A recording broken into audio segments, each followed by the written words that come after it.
สวัสดีค่ะพ่อแม่พี่น้องสวัสดีFCทุกท่านเนาะค่ะ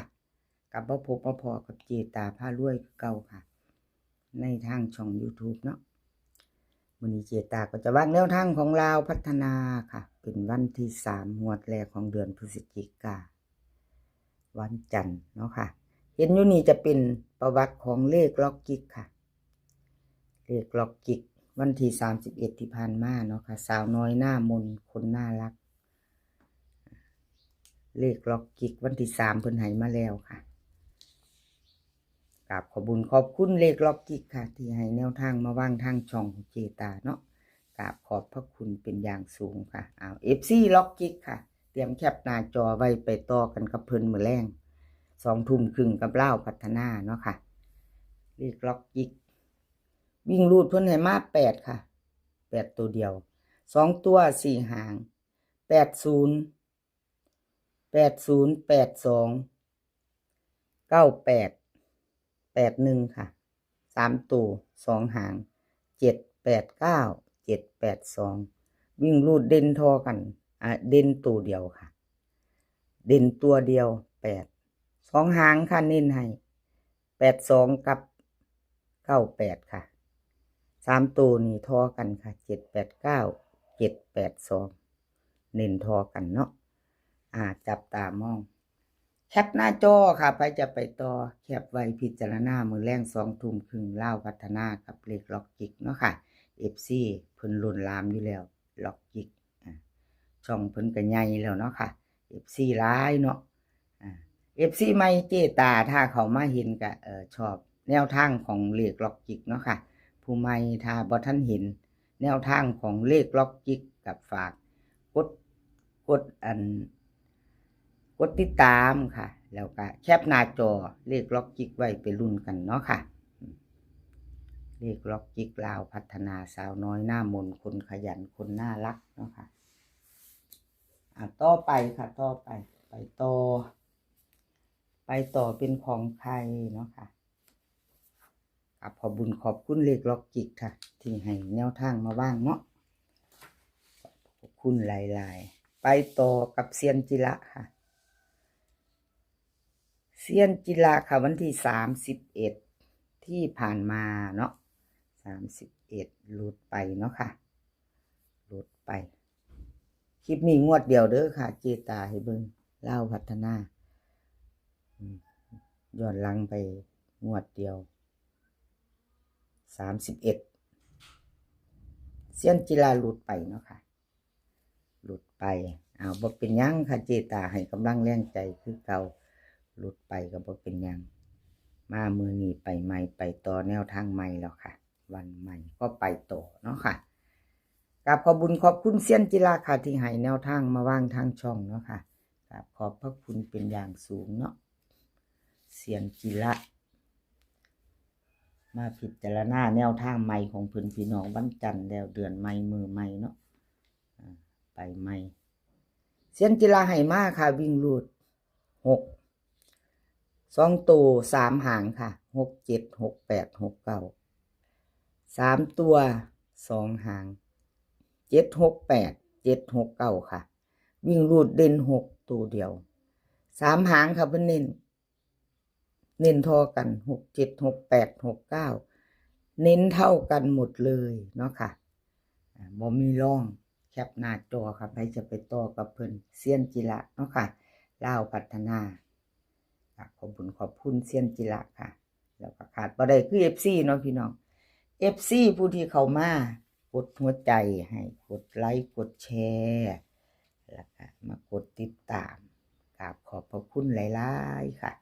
เป็นกำลังแรงใจให้เจตาเนาะ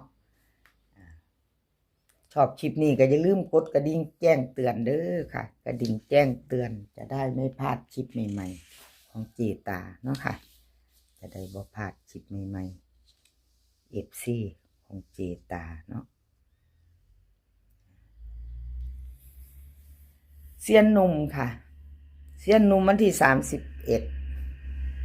เพิ่นก็เข้าไปอยู่เข้าไป3อยู่ต้นนี้พี่น้องเข้า3ล่างเนาะ3ล่างเจ้าคือบ่มักสีให้เพิ่นละเจตาบัดนี้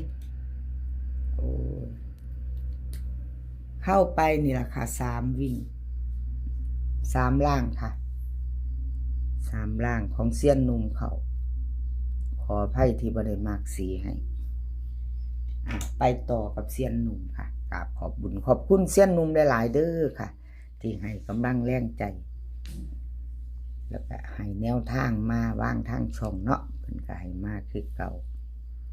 ต้นฉบับเพิ่นอยู่กับเลขล็อกจิกเนาะค่ะที่เพิ่นให้มากราบขอบบุญขอบคุณทั้งล็อกจิกทั้งเซียนหนุ่มล่ะค่ะมาไปต่อเซียนหนุ่มวิ่งรูดให้7กับ9ค่ะ7กับ9 2ตัว4หางค่ะ7 9 7 8 9 0 9 8เบิ้ล77กับ99ค่ะ3ตัว3หาง079 078 098วิ่งรูดค่ะเล่นทอกัน7กับ9 2ตัวเพิ่นเน้นให้79กับ90ค่ะ3ตัวเน้น2หาง079 098แคปหน้าจอค่ะใครจะไปต่อกับเซียนหนุ่มกับขอบคุณเซียนหนุ่มหลายๆค่ะต่อไปเป็นของเซียนซุ่มเนาะค่ะเซียนซุ่ม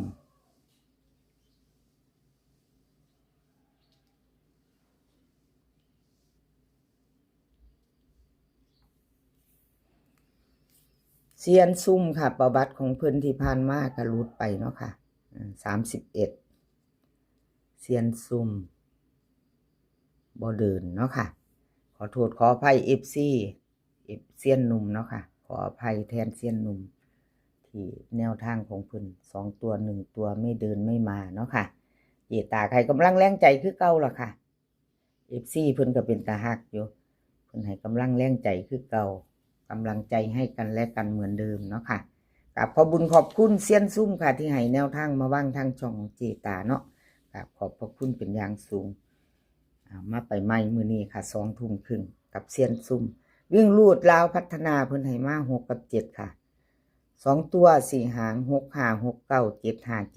9เบิ้ล66กับ77ค่ะ3ตัว3หาง05 065 067 667ค่ะวิ่งรูดเด่นทอกัน6กับ7เน้น2หางค่ะ65กับ69 3ตัวเน้นหางเดียว065ค่ะใครจะไปต่อกับเซียนซุ่มแคปหน้าจอค่ะแล้วไปต่อเนาะแคปหน้าจอแล้วไปต่อเป็นของใครของแนวทางพ่อเก่งค่ะแนวทางพ่อเก่งเพิ่นให้มาซ่า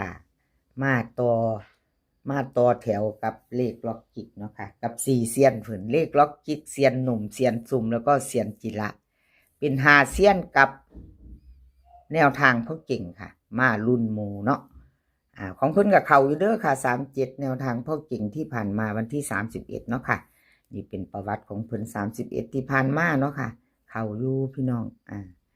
แนวทางพ่อเก่งเนาะมาไปต่อไปใหม่กับขอบคุณขอบคุณแนวทางพ่อเก่งค่ะที่ให้